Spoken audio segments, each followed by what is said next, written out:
Баршаңызға сәлем достар, менің каналыма қош келдіңіздер. Бүгін біз сіздермен осындай қатпарлы самсаның рецептісімен бөлісетін боламыз. Видеоны қарамас бұрын менің каналыма жазылып кетуді ұмытпаңыздар.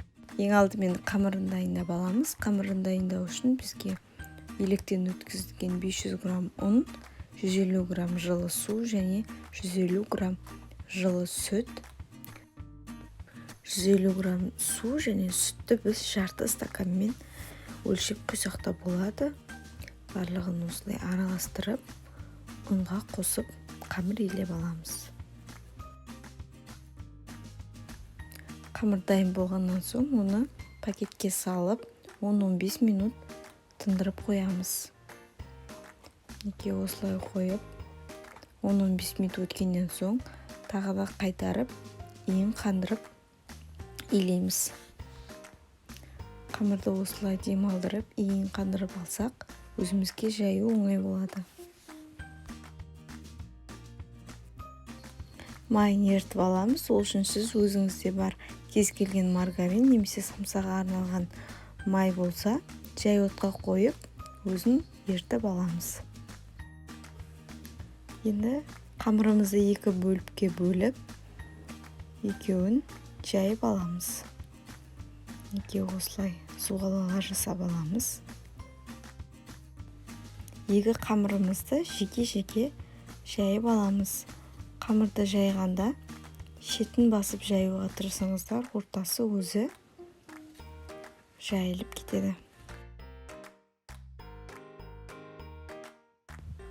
Міне бірінші қамырымызды жаздырып алдық. Енді екінші қамырымызды да дәл осындай дөңгелек етіп жаздырып, енді екеуінің ортасына май жағамыз. Осылай барлық жеріне тигізіп, еріп тұрған майымызды жағып, екінші қамырымызды үстіне беттестіріп жаямыз. Екінші қамырымызға дәл солай майды барлық жағына тигізіп, жағып шығамыз. Енді рулет секілді орап аламыз. Сонан соң өзімізге керекті қалыңдықта кесіп аламыз. Үстінен басып, дәл ортасынан осылай басып, пакетке салып, морозилкаға 1 сағатқа қойып қоямыз. Енді салмасын дайындаймыз. Салмасына фарш және де пияз, картоптан пайдаландым. Барлығын ұсақ етіп турап, тұзын және бұрышын қосып, араластырып аламыз. Және де кез келген құйрық май немесе өкеш болса қосуға болады.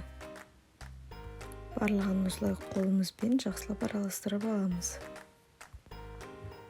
Енді морозилкадағы қамырларымызды алып, дөңгелек етіп барлығын жайып, дайындап аламыз.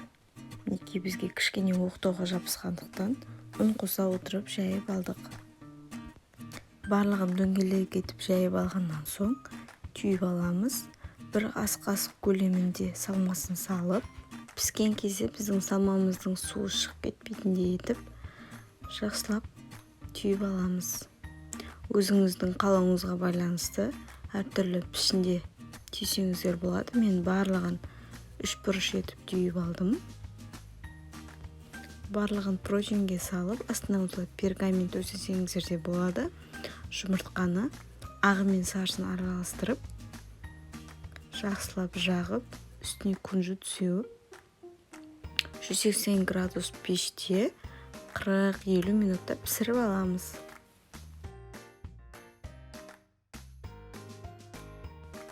Біздің самсаларымыз осылай қызарып, қатпарлы болып, қытырлақ болып пісті. Астында көрсетіп қояйын. Міндетті түрде жасап көріңіздер. Егерде сіздерге менің видеом ұнаса, лайк басып, комментарий қалдырып кетуді ұмытпаңыздар.